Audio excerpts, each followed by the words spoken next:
Good morning, good morning, good morning. Welcome everyone, welcome everyone.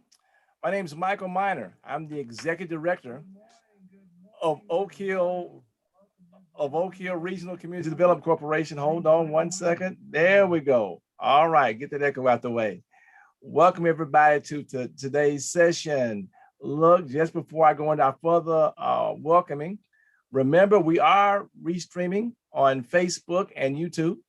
Our Facebook page is Healthy Kids Mississippi. And wow, I'm just really excited. I'm looking here and looking at all the people who are watching. And I'm going to give a shout out in advance to all those people who will be watching this in the future. As always, we certainly hope that what we share today will be beneficial to you and that you'll learn a whole lot. And most importantly, that you'll be able to apply it to what you do. We know a lot of you all have already told us that it's hard for you to get on our webinars at 11 a.m., but you religiously watch them later on. And for that, we just simply say thank you, thank you, thank you, thank you. All right, look, let me go down through our acknowledgments. Oak Hill Regional Community Development Corporation. This initiative, Healthy Kids Mississippi, is part of what Oak Hill does, and also Get Covered Mississippi. We do want to give a shout out to our board chair, Jennifer Garrett. You already know me, the executive director, Michael Miner, and our very capable project director, Lottie Miner. All right, and all of our team that covers the entire state of Mississippi, been doing these efforts, many of them since 2013. All right, I hope you all are ready. Look, and I know you all always come up with great questions. We have our team, and we'll be looking at our social media. We've already got some questions that have come in because that's the reason that we have these guests here today. We'll share those and whatnot and everything. And look, for those who'll be watching this in the, let's say, the days, weeks, and months to come, we get alerts from Facebook and from YouTube, and we do go ahead and we acknowledge and answer those questions as well. So we got you. We got you. Now look, let me make sure you go to our websites. You see them right behind me. You can find more things about Healthy Kids and the work we do at healthykidsmiss.org and for Get Covered Mississippi at getcoveredms.org. All right, we have two great sessions, great topics today, boys to men rap sessions and first-time home buyers. After I do our announcements today, I'm going to introduce our guest. One of our guests, and even though we're in this virtual world, is running a little bit behind. Looks like we may have to switch and do one a little bit earlier, but hey, we got it ready to rock and roll. All right, hope you are ready to learn. I'm excited. As always, we keep it to an hour. We're about 45 minutes. And of course, we are glad to have Maria Morris on from the Community Healthcare Association of Mississippi, who will give us any other updates. All right, let's get it on. Let me begin with our announcements. From Healthy Kids Mississippi, hey, we say the same announcement we say every month. So it's the same on each one. So those on social media, they're getting it. If you want to flag it and say, oh, you say this every time. But it's true. We are enrolling. We are enrolling continuous for those that need for their children, for Medicaid or the Children's Health Insurance Program. You can enroll at any time. Look, the state of Mississippi is in the process of renewing. We've got a lot of people that we work with, and guess what? The address has changed, and the stuff from the state gets sent out and gets bounced back. And guess what? If it gets bounced back, you can be dropped from the program. So if you have children and they're not covered by insurance, give us a call at 662-298-3584. That's 662-298-3584. Oh, you didn't hear it? 662-298-3584. Go to our website. You can email us at info@healthykidsms.org. We're here to help you. All right. If you're already covered and think you got it all together, still check in with us. Yesterday, it was a lady that inboxed us on Facebook, and she just wanted to be for sure that everything was all set. One of our assistants is working with her to make sure that she is. Remember, we're not insurance brokers. We are assisters. We are paid by the federal government, and we're going to find the best way that we can do to help you. As I say in my other vocation, it's great to have assurance, but it's better to have some insurance. All right, so let's do that. Oh, okay, I know you're saying I hadn't qualified. Well, let's still work with it. And of course, we can always connect you with one of Mississippi's best, greatest, better qualified community health centers. If you speak with us, I guarantee you, when you leave from us, you will have a place to go and have a health home. We guarantee it. All right. The second thing about announcements, we got to talk about the Affordable Care Act. We're in the middle of a special enrollment period that's running now through August 15th. Wow. Some of y'all that were procrastinating, didn't get covered during the previous enrollment period, you can get enrolled now. Look, our navigators have been getting reports from people who have gotten coverage as low as zero. They had enrolled before and they got lower premiums. We got some people who have upgraded. They had a bronze plan. Now they got a silver plan. So many people are getting enrolled. We have more people enrolled under the Affordable Care Act today than the whole history of the program. And we're so glad for all those people who have stepped out and are are going into business for themselves. We are hearing how they're so excited that they don't have to work a second job to have insurance. So if you want to get more information, if you want to get enrolled, same number, 662-298-3584. We know more and more of our places are starting to open back up. We can connect you also through our network with the CACs, through the Community Health Center Association of Mississippi. Between them and get covered, guess what? We can get you covered. We want to be able to do that and share with folks. All right, those are our announcements. Okay, so let me introduce our panelists, and I guess we can do this in a little backwards order.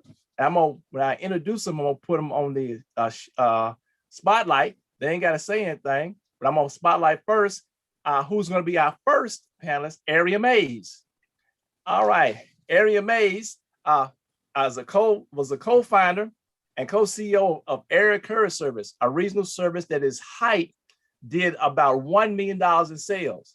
Well, when that industry changed, she didn't stop there. She obtained her real estate broker license. You know, some folks have a pity party when things change. She didn't stop going. And the rest is history. She is an agent at Kaizen Realty LLC. She has routinely received awards for top sales in the area. She mostly represents single family homes. Let me tell you how good she is. She is selling more homes. Now, I want y'all to listen to this now. She is selling more homes than 72% of real estate agents in the area over the last 7 years. All right, and as a listing agent, she has sold nearly 6% of her homes without a price reduction. We don't stop there. She has several industry designations. She is an accredited buyer representative. She's a graduate of the Realtor Institute. She is a member of the National Association of Realtors, and she is a seller representative specialist. And guess what else she does? She prides herself on her honesty, loyalty, and accountability. Good morning and welcome, Area. Thank you, Michael. Good morning. All right. Now, I'm going to introduce our other guest. So when he comes, we have that done. He's on the way. He said he's on the way. He's like the check in the mail, but the check is going to be in the mail. All right, and we're gonna have him with us today, and that's Minister Michael Young. Minister Michael Young is the associate minister at New Hope Baptist Church in Walls, Mississippi, where the pastor is Pastor Robert Ruth. He was born and raised in Durant, Mississippi. He's a graduate of Delta State University with a bachelor's in criminal justice. He also has a master's in criminal and security administration, a master's in psychology, and he's not stopping there. He's working on his doctoral degree in Christian leadership. He's working for Garrott Community Schools, and we want me to make sure I said this next thing. So even though he's not on here, I want y'all to let him know that I did not forget that I said it. He said, Dr. Minor, about all the other stuff, make sure you say this. So here it comes, everybody. I didn't write this. He texted. I'm saying what he said now because I won't get in trouble here with Sister Minor. He says he is the husband to the beautiful Dr. Sean Sip Young. Okay, that's his wife. And he's the father of 3 wonderful children.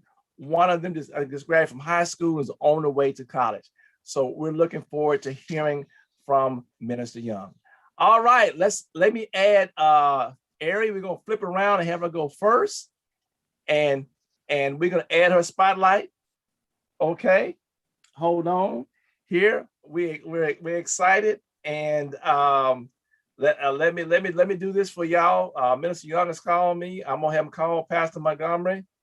Pastor Montgomery is gonna take care of him and get him on while we do this. So, Ari, we're so happy to have you here today. Y'all, she's been so busy. We want to do some. We have some feedback for the first-time home buyers. She's selling so many houses. Now, Ari, didn't you tell me you were averaging selling about 2 houses a week? Or was it how many last year in the middle of the pandemic and folks were scared to get out? Yeah, it was a very successful year last year, Michael. And if I have to calculate my total house sales by the month, I guess I should say I was closing about 10 to 15 houses per month. Holy moly, y'all, look at me. I'm talking about selling 2 houses a week. And can you just say that number one more time, or how many you were selling again? Last year, I was selling about 10 to 15 houses per month. Closing, that's not selling, closing. Wow. That was during the pandemic, of course. Oh, Lord, have mercy. Now, let me tell you, this is a person that's really selling some houses, That is so awesome. That is so awesome. A lot of work and a lot of diligence. But see, before we go into the questions, I got to let y'all in a little secret here. We were part of a group of young people that we were in the little summer Christian Education Institute there in Hernando.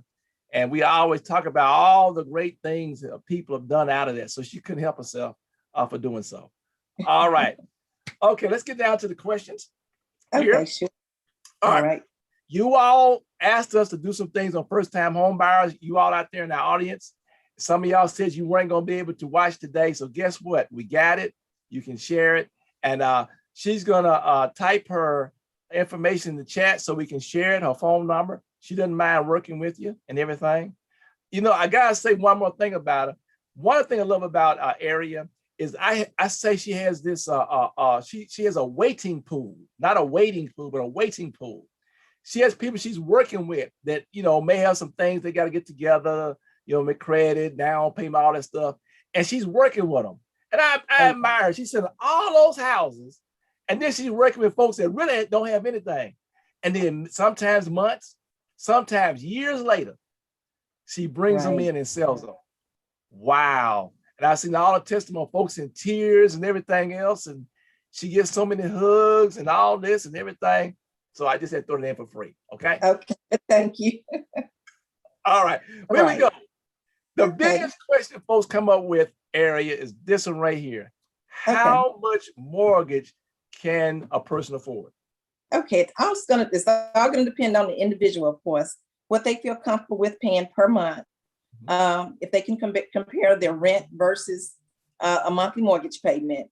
So it's really going to determine that main factor of how much they feel comfortable paying per month is what's going to determine how much of a mortgage they can pay for. There's other factors of determining factors, but just to be direct to that question, it's going to depend on how much they feel comfortable paying per month. All right. So I guess the idea is if you're paying this much in rent, you can pay this much in a mortgage. Okay? Absolutely. All right. Now, this is the other question people ask here. Look, what do I need to qualify for a mortgage loan? Okay, you need to qualify. You need to have a credit score right now, probably about a 640 credit score. Wow, 640. Okay. Yeah. You have to have some money saved up. And then back to the first question in reference to how much do a person qualify, that determining factor is going to be from that lender in reference to what their monthly income is. 28% of your monthly income is what your mortgage payment allows you to pay on a monthly mortgage payment per month. But the qualification, of course, is the credit score. They've been on the job for at least 2 years. And if they got, especially during this season, it's so much of a aggressive seller's market. You definitely want to have money saved up. So if you anticipate buying a house, you want to have it saved up. All right, y'all heard that, folks. There are some down payment programs available, like Smart Solution and Mississippi Home Court, but that covers your down payment. You're going to need money for closing costs and other things that's involved in a transaction of getting a home purchase. Oh, let me throw this in for free, everybody. Don't be like this lady I heard about that was renting, and she bought a house, and she called up the person who sold the house and asked where they're going to cut the grass, because she had lived in an apartment, and the apartment owners would cut the grass. Now, look, when y'all become a homeowner, you're responsible to take care. I just want to throw it in, you're responsible for the upkeep too, okay? All right. Right.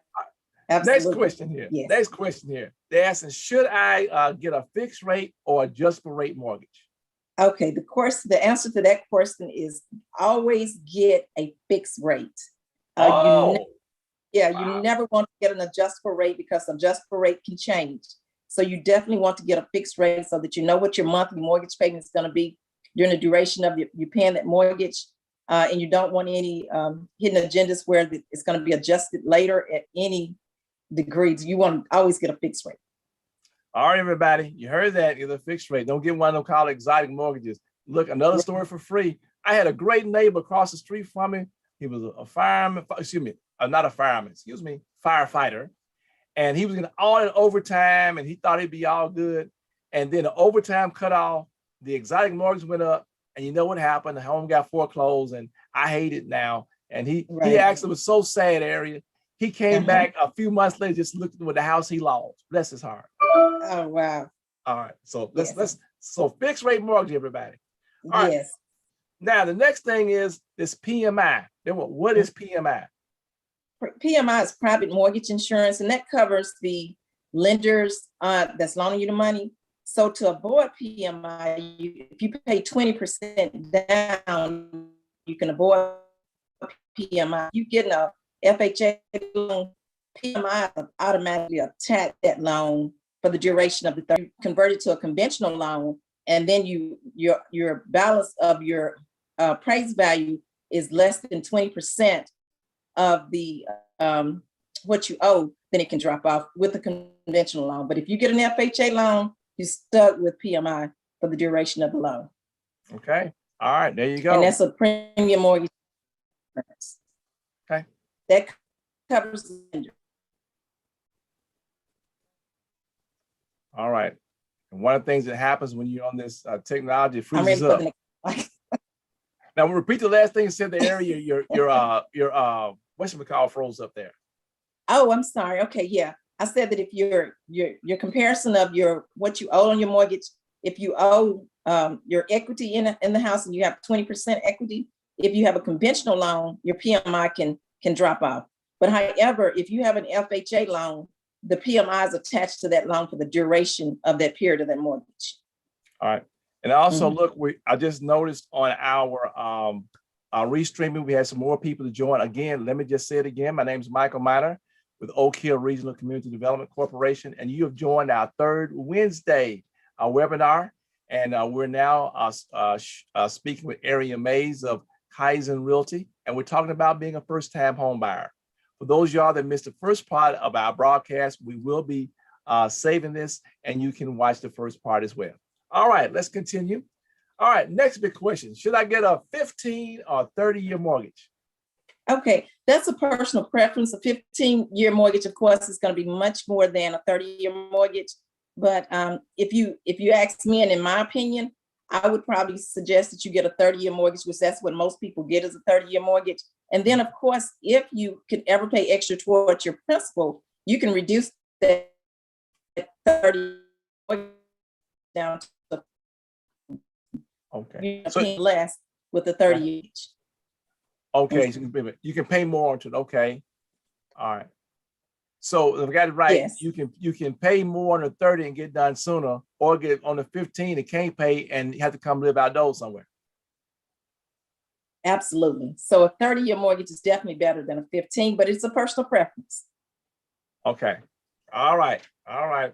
Look, one thing right here, since I'm my own tech person this morning, we do have Minister Young on. I'm gonna have him change his name on that, and we're gonna have him second. Okay, we're cooking with gas. All right, here's the next question. How much should I put down when I'm buying a home?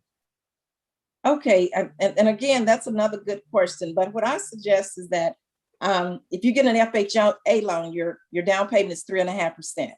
Of course, if you get a conventional loan, you can have to pay down anywhere from 5, 10 to 20%. If you are able to pay 20% down on a mortgage, then you can eliminate that PMI. So it's sort of like a hit and miss. 3.5% is the minimum that you can pay down on a home. Okay. All right, folks. Savings. Oh, yes. Okay. All right. What are mortgage points then? I saw this thing, mortgage points. Yeah, mortgage points is an exchange where you pay extra money toward the interest. So you're actually buying down your interest rate. So to pay money towards your mortgage points to buy down, it's sort of like a buy down. You buy down your interest rates. Okay. Yeah, so that's mortgage points, buy down, basically about the same thing. Okay. And that means you're paying a little bit less so that your interest rate can be a little bit less. However, at this point now in life, interest rates are very low. So it's a good time to purchase a home with the low rates. Yeah, I remember interest rates were, back when we were in junior high school, interest rates were like 18%. And when we were first got married, I guess they were like 8 or 9%. So for us, wow, this is almost like free money. All right. Yes. Now I don't know why this on, but people wanted to know this question. So it's only, I know it's, to me, it's like a dumb question, but anyway, will I have to pay closing costs? Okay. The answer to that is yes. With every transaction, every home purchase, you're going to have closing costs. And what the closing costs consist of is your attorney fees, your lender fees, you're setting up your escrow account for your taxes and insurance, your appraisal fees. So all that's involved in getting that loan to the closing, and all the people that's involved has to get paid. And that's what the closing cost is. The closing cost is different from a down payment. A lot of time people get down payment and closing costs mixed up. So you have your down payment and then you have your closing costs. The average closing cost, depending on the sale price of a house, is about 3%. When you get a less expensive house, then your closing cost is a little bit more. So hypothetically, if you're getting a $100,000 house compared to a $200,000 house, it's no longer the 3%.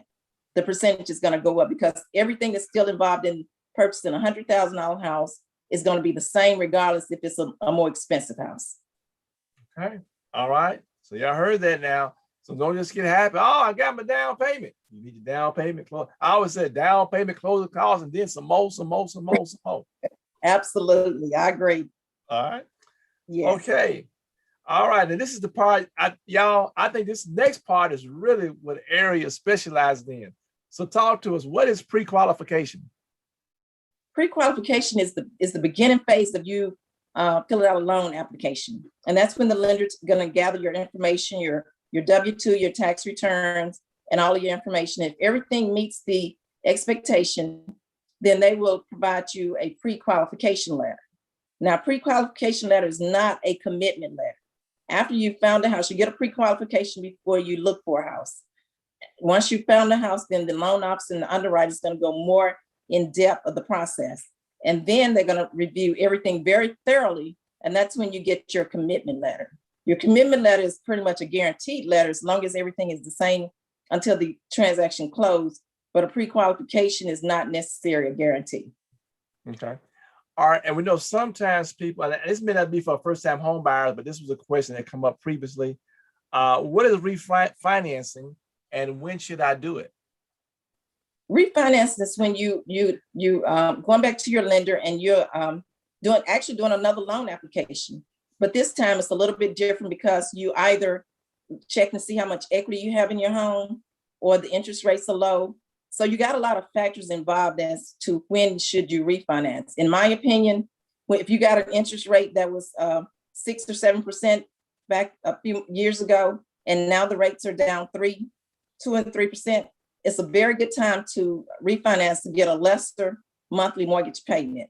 Sometimes we have to refinance to just get cash out. You can get cash out because you use the equity in your home for other purposes, for home improvement, possibly for a new car, kids' college education, things of that nature is what you can use the benefit of a homeowner and the equity that they have in their home they can use to convert, to help them out, to help them live a better life, being a homeowner. All right. Look, well, we've covered a lot of topics today. Eric, I know we'll come back for the Q&A, but is there anything else you would like to share before we move on to Minister Young? The only thing that I wanted to share is that right now it's a good time to buy. We are in a very aggressive seller's market. Okay. The benefit of the new home buyers, of course, is the low interest rate. I think that's really what's pushing it. So if you want to get a home with and having a lower interest rate, now is the exact time. It's a very good time. There's new constructions there that's available. There is 100% programs, Michael. We did talk about down payment, and there's a few lenders out there that you can get pre-approved for, that you don't have to come up with the down payment. However, you still have to have your closing costs. So you got a lot of benefits going on with buying new homes right now. Inventory is very low, so it's very challenging finding a house, but of course it's not impossible. So we still work with you and help you to find houses, see which avenue we need to go to help you to get into a new home, whether it be the preparation of getting prepared to purchase a home in the future. We do look at clients who cannot purchase now. We have advisors who will let them know what they need to do to get prepared to purchase in the future. All right. Well, if you're in the Mid-South area, you can call Area and she'll be more than happy to help you. Area, what's your phone number? It's 901-335-5385. 9324. Now, what's the number again? 901-335-9324. Somebody didn't hear that. Well, one more time. Okay, it's 901-335-9324. All right. Well, Eric, thank you for now. We're going to Okay. bring Minister Young up, and we'll come back in a few minutes with the Q&A. Thank you so much, Eric. Sure, thank you. All right. Now, he didn't hear his, Minister Young didn't hear his introduction, but y'all heard it. We know that he's here and everything. All right. Okay. And so here we are, Minister Michael Young. Good morning, Minister Young. Good morning. Good morning to you, Dr. Minor, and good morning to everyone here on this virtual conference call. All right. And look again for everybody. We see we got more people that have joined us on social media. Once again, my name is Michael Minor. I'm the Executive Director of Oak Hill Regional Community Development Corporation. We are in our third Wednesday Healthy Kids Mississippi Parents Resource Call. We are discussing today first-time home buyers and Young Men's Mentoring Program. We're in the second part. Any question you have, do so. The Q&A is coming. All right, Miss Young, let's get right to it. Yes, sir. We heard about your Boys to Men rap session. What is the scope of this session, and what's the age range that you're targeting? Yes, sir. The scope of it is to reach our young men.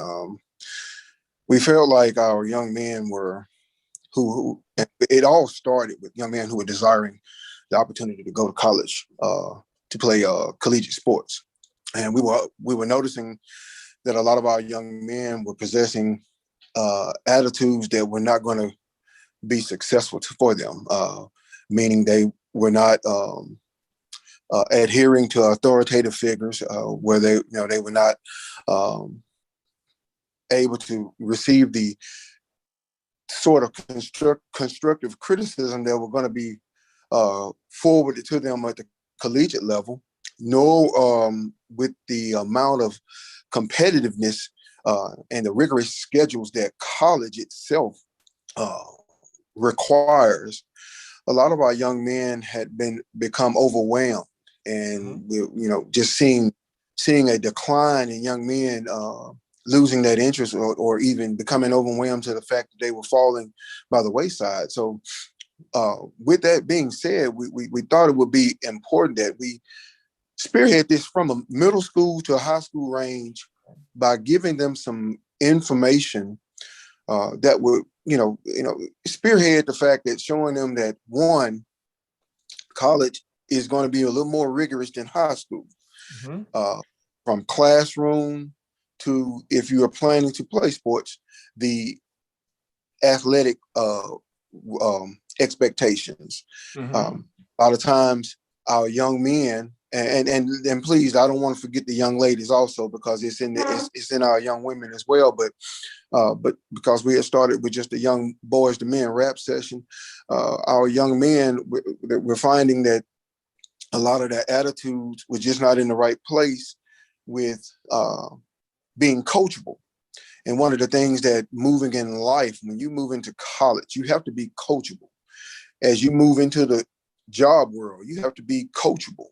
You can't go in and tell your coach what you will or will not do. So, and just like you can't go to your job and tell your supervisors or your managers what you will and will not do. So we wanted to create an atmosphere through using former as well as current college athletes that would show or at least provide some insight about the experiences that we all have had in our collegiate days. Of course, my years of playing college ball are years behind. So it was so important that we brought individuals who were close to the age of our young adults now that could relate a little bit better to providing them with the insight of what college life has brought, or their experiences have been being in college. So the scope of it, make a long story short, was to be able to redirect the attitudes and the mindset of our young boys. Now, there's also captivated another idea of bridging the gap between law enforcement and our communities, because Well, we see. let me just touch one more thing before we get to Yes, sir. law Yes, enforcement. sir. Hold your law enforcement thought. You raised something up for me. Oh, by the way, I would definitely be in help. I played college ball back in 1983. So, so, Yes, sir. so it's definitely. But you raised something. Before we get to the law enforcement, it would seem, in theory, that young men would want to seek older men as mentors. But is that still true? Yes and no. And the reason I say yes and no is just we're finding nowadays a lot of our young athletes, they are a full cup, and you can't fill a cup that's already full. Wow. Okay. They're possessing the mentality, and that's because of early on success. It could be early on success from high school. Okay. It could be just, the fan base that they possess, from family and friends who continuously, rather than holding them accountable to hard work and bettering their craft, they're giving them I don't want to say false sense, but they're giving them the sense that they are greater than where they are. Listen, you can be the greatest of all time, but you still have to work at your craft. You still have to better yourself, because in order to be great, you still have to practice to be greater. So a lot of our young men are just not, they're not grasping that picture. So when they go into college and that first time practice come around, and they see, if they're at a running back position and they see 10 other running backs in that position, it's overwhelming, because now they don't tell you that in recruiting. They don't tell you that, hey, I got 10 other running backs in the position. They only tell you, I want you there at the school. So in their mindset, they're thinking, okay, this guy needs me. He wants me. This coach wants me to play for them. But then in reality, they see that it's so competitive. Now we're losing the battle because we don't know how to compete. We don't know how to compete because it's been given to us, or we've been given that false sense of feeling that we are better than what we really are. Okay. So we needed to, again, give them a sense of reality and let them know that as you enter into college, your expectations, they transition. The demand, the rigors of college is way greater than high school. Your practice schedule is way greater. Competition around you, just in practice itself, is greater. So, and we needed them to understand this, because they need to know going in that I got to have a mentality to say, okay, I'm going to compete every day, because it's just bigger than football, basketball, baseball, whatever sport you're going to play. Because when you move beyond college and you go into the job world, you're going to have the same number of people competing for the executive position that you're going to be going for. You got to be able to propel yourself above those other 10 to compete. You got to market yourself. I tell young men all the time, I ask them, have you ever had a job? And some of them will say, yes, I got a job. I got a part-time job. And I'll tell them, well, when you go to college and you get your scholarship and you're playing for your scholarship, welcome to your first career job. Yeah, because that's a business. It's not fun and games anymore. It's a business. And that's the we're trying to create in our young men. Take it, still take it for fun. It's fun. It's fun to play sports. Don't get me wrong. But you got to be a little more business minded now. You got to be professional. You got to be serious about this. You got to be accountable, because we're talking about 4 years of college, free education that you're playing for. So therefore, your mind has got to be in a position where I'm going to go out each and every day, in season, off season, and I'm going to work to better myself. I'm going to work to keep my scholarship. I'm going to work to move to the next level. Right. And Minister Young, that's why I only played 1 year. I was a starter in high school. I got out there with so I was glad to make the kickoff team. and it got to be a job. And so I played there 1 year, and I was happy. I made my tackle against Yale. It'll be a lifetime memory. So Yes, sir. I'm good. I'm good with that. All right. Now, look, let's go on about the law enforcement thing. I want to do a couple of things in this. We know last year we had this summer of racial reckoning. There have been movies out about this, instances about it. So I want you to touch base on a couple of things. I'm sure you go number one on how we should interact with the law enforcement if we get pulled over this type of things. But is there any other takeoffs that you've done as you work with these young men and their experience with law enforcement? Yes, sir. And definitely the main thing that we want to convey to our young adults. I don't want to just limit this. I don't know. I to our young adults, we want to make sure we convey this information. Is conversation rules the nation. All right. When you can communicate with another person, you can take a better stance in your position. And what I mean by communicating, not going back and forth in a shouting match, not going back and forth of saying, I know this, I know that, I know my rights. Yes, everybody understand we have rights. Everybody knows we have rights. Law enforcement knows that you have rights as well. However, there is a time and a place to pick that particular battle. Now, I like to think of this as survival skills 101. In the event that individuals engage with law enforcement, and for our young adults that are going to college, do understand that there are going to be law enforcement on college campuses because they're called campus police. And from time to time, you will have an involvement or an engagement with campus police or local police of that nature. There is a way to communicate with them. And like I said, survival skills. You can't meet law enforcement if they're up here. You can't go up here with them because the only thing you're doing is you're putting yourself in a hostile situation. So the first and foremost thing is to always remain calm, as calm as you can be. We understand that not every police officer has the right intentions, but also understand not every police officer has the wrong intentions. Just like not every young Black male has the wrong intentions. We have to start somewhere bridging the gap. We talk about it all the time. What's going on in our communities? We got to bridge the gap. Communicate first and foremost with our young adults. When they do encounter, one of the best solutions I tell my children is all the time, just comply. Comply just to get yourself to go home. Law enforcement, being a former law enforcement officer, one of the things we used to always say before going out on our shift is our goal is to make it through the shift to go home. That should be the goal of our young adults, to make it through this encounter to go home. Once you go home, you can get with your parents, grandparents, or whomever.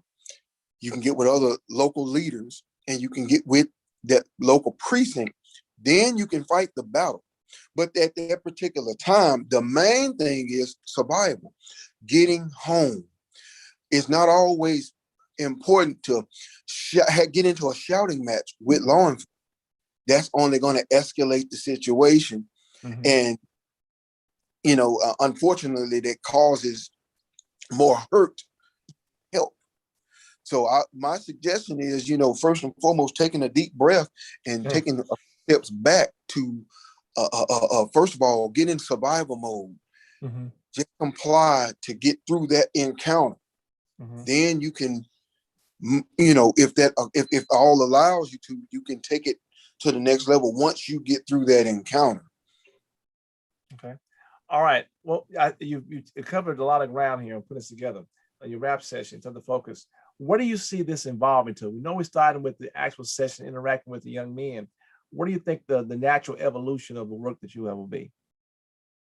I'm sorry, repeat that last What part do of you the think question. the natural evolution of BWay? Where is this going to go? You start with these sessions and you rapidly interacting with them. Where is this going to take you? Where is it going to take you to work with the young men? We're hoping that it opens the door for our young men to open up about not just these particular issues, Okay. but other topics that they are dealing with. Our young adults are dealing with things that you and I didn't deal with when we were coming up. Yeah. But somehow or another, they don't feel compelled to talk to us about these things. Yep, that's true. And a lot of times, working in the school system, I tell other coaches and so forth, we're too busy barking at them or telling them, giving them advice, but we're not listening to them or listening to their cries. And we have to be listen to their cries or listen to at least what they're suggesting to be able to offer stability or share some type of wisdom. We can align the things that we've experienced with what they're dealing with, but we got to hear them. We got to hear them. A lot of our young adults just want to be heard. If we open that channel of communication to allow them to speak, and we truly hear what they're saying, then I feel like we can devise strategies that will curtail some different avenues for our young adults to be able to say, okay, well, I could try this plan, or I could try that plan, or this plan. Just giving them different irons in the fire to try, rather than leaving them to go astray and then just hoping that they, don't go wrong. Okay. So hopefully throughout this here, as we build this program, well, the goal is to have it where young adults feel compelled to be able to say, I can go into this rap session and I can speak freely without being judged, without anybody beating me down. And when I leave, I'll have a sense of feel that I got something out of it. I've taken a slice of the pie that I could take beyond the meeting, and I can apply it in my life. Okay. All right. Well, look, we're getting pressed for time here, but is there anything else that we talked about? Like, is there anything else that you wanted to share about your efforts? Just the fact that, my efforts or our efforts are to reach as many young men and ultimately young women as well. We want to bring this thing full circle. We want to reach our youth. Our youth are dealing with some difficult times at this time. We're seeing it through gang violence. We're seeing it through just the overall acts of them losing their lives within the community from law enforcement attacks and so forth. And then we're just seeing it just from the choices that they're making. We also want to talk about eventually get into a mindset of maybe giving them the sense of mind to look at different career paths. Rather than, I'm not knocking any career path, but why settle for a limited career when you can excel beyond? We are people of innovation. We are people of ingenuity, and we should be living our potential to the highest. So, we should be striving for the best. That should be in robotics, engineering. We should be curtailing our young scholars to transitioning to where our society, where our world is transitioning to. Our world is transitioning to technology. I apologize for my delay of getting on, but technology is just not my thing. But this is our young adults avenue. We need to be telling them to this, where we have more young adults that are in here that can create these softwares and programs. So we ultimately just bringing a higher degree of expectation to our communities. All right. All right. That sounds good, Mr. Young. We have quite a few questions. We'll come up in a second for both our panelists, but Maria, real quick, and we still want to be done as close to 12 as noon as we can Central Time. And I just had Maria Morris wants to make a quick update. I guess we bring you up here, add you to the spotlight. Well, really, I just want to applaud your two guests that we have today. And of course, it's a buyer's market, this at this time. But one thing that is really concerning as you hear about the news here in Jackson with the young people getting younger, shooting each other, shooting senselessly, people just innocently being at the store, sitting on their porch, those kind of things. So is this type of initiative that Mr. Young is doing, we're meeting the young people where they are to get them more engaged with where we want them to be, is these type of initiative, I feel that's going to recreate the fabric of our youth in order for them to have more sense of belonging. Somebody care about me, somebody's listening to me, somebody, and so they can feel that the love, because apparently there is some break in that fabric that they didn't get to even feel like they're connected. So I really applaud the effort that you're doing and support you wholeheartedly in anything that I can do to help you move forward. All right. And Maria Morris she is with the Community Health Center Association of Mississippi. She's located there in the Metro Jackson area. Mr. Young is up in the North Mississippi area. You want to quickly address what Ms. Morris said, Mr. Young? Oh yes, first and foremost, thank you, Ms. Morris, for that. Being from Durant, I definitely know where Jackson is, and I definitely keep in touch with my roots that way, family members in Jackson and so forth. And this definitely is a problem with our youth. The age is getting younger and younger with the violence and so forth. But, and even with that, like I said, I don't have all of the answers, but I know one thing about it. I just said to myself and, some others that I've been speaking with, we got to start somewhere. We have to start somewhere in bridging this gap, in being able to start making this shift in our communities and so forth. One of the things that I know is just definitely finding out what are the struggles of our young adult, what are the challenges, what are they really facing, so we can then try to give them a sense of direction. Because like you were saying earlier, what has cut us off between the fabric of our culture, what has cut us off, and I'm just not understanding that portion, why we've had so much separation. I would love to see us go back to some of those cultural values that glued us together once before. But until we can get back to that, we got to find this nucleus of what has created this separation, and why our young adults feel the way they feel now. I know for some of the students I deal with, they always talk about money. Well, one of the things that, and hopefully through this rap session, we'll delve into some of those career paths. We'll delve into some of these self-business expenditures where, some of our young adults can start creating small businesses and so forth, to where they can see that money is not always made on the street corner. Mm-hmm. You can't make great money if you just utilize what God has given you, and that's that brain.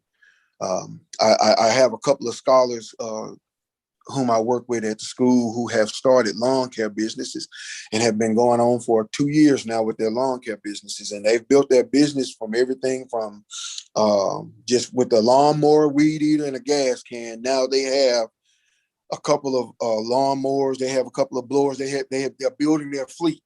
And not only that, they're building their bank accounts. They're doing all of the pertinent deals to having and running a business. So I'm proud of these young men for utilizing their minds other than in other alternative ways. So I think that's just one of the ways that we could build within our communities. It's gonna take some time, but I mean, it's doable. We can get there. All right. And look, somebody just reminded me, let me get your phone number. People can call you if they want to support you and connect with you. What's your phone number to connect with you? Yes, the number is 901-647-2902. Once again? Again, that's 901-647-2902. All right, good. Let me bring back in Area Mays. All right, we got some questions. We got to do this because it's got about 10 minutes. We're making it a little over, but we got some questions. All right, so wow, a refinance question here for Area. I guess it's saying on your house, I guess if you got a lot of equity, what percent, if you got, I guess if you got $200,000 worth of equity, should you do part of it, all of it, or some of it, or how you should handle that? It's going to depend on what they want to use the refinance and the equity for. Most lenders will not loan you over possibly 85% of the equity in your home. So you got a lot of factors involved in reference to what you're going to use the funds for, and which lender you go to and how much of an equity they allow you to use. Right. All right, Minister Young. They said, what are you going to do with the young ladies? Do you have a separate thing you're going to do for that and whatnot? You know it's going to come up. You know that was going to happen. So you're in the plan with the young ladies. So yes, we are working on some different deals with the young ladies, and we're going to also bridge this together, where we're going to have a men and women's rap session. I'm working with my wife, who's going to work with the young women. We're going to do a separate class or a separate session with the young ladies, so we can afford them their day. We don't want to be biased. We want to give them a day of just to themselves where they can open, because we also feel like, also our young ladies, they kind of hold things back, and we want them to be able to feel comfortable to open up to not only to our ladies, but also, men who have their best interest. So we want to be able to, have that session for them. And then we want to be able to bridge this all together, because here's the thing, iron sharpens iron. Okay. When we put them together, then the men and women will be able to, both sharpen each other's skills. Okay. That's the goal. All right. That sounds good. Area, somebody says, okay, if I sell my house, should I already have another house? They didn't really ask this question. I think what they're saying, if they sell the house, should they already have another house, I guess, already to buy? And not, I guess what it's saying, they don't want to sell a house and then they can't buy a house. So right, absolutely. And that's what we call that your exit strategy. So if you have a good intent to sell your house and you're moving to purchase a new home, you definitely have to have your roadmap of your exit strategy. So once you've gotten your exit strategy together, finding your house would probably be the most complicated matter. Sell very easily. So you, with that, knowing that your house will sell probably as soon as you put it on the market, you definitely want to have an exit strategy and know where you're going. So yes. Wow. You can end up with no house. Okay. Right, absolutely. And some people have ended up like that. So when I work with sellers, I tell them, okay, we got to get this exit strategy together. All right. Somebody said here, do you need helpers?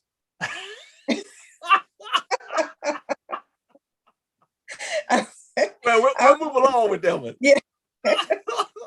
But now, if somebody's interested in going to real estate, I'm sure you don't mind answering the question. So we had some people that said, how you become a real estate agent. So yes, absolutely. Ask them, well, you got my number. Give me a call and I can refer you to a real estate school and then possibly mentor you after you've gotten your license. All right. Okay. And what's your number again, that area?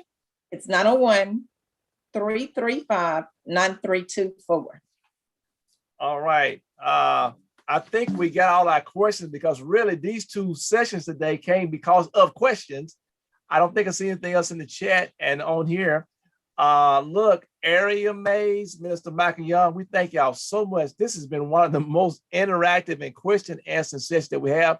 We want you to hold on, because when we close off our social media, we just have a few minutes of wind down. But everybody, again, we want to just give a big shout out and thank Area Mays and Minister Michael Young for joining us. And we're going to put them off spotlight just for a few minutes, because as we always do when we log off our social media, we want to come back in and just have a few minutes of wind down.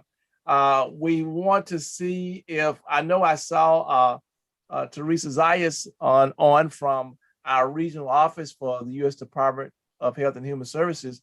I didn't know if she wanted to have just a quick shout out before we wrapped up. or not, we will allow her to do that if she wants to. Hold on, I thought I just saw Teresa. There we are. Hi, everybody. Thank you for having me. This is a great forum. I love to tune in and hear everything. I learn a lot of things all the time. So thank you so much for having me.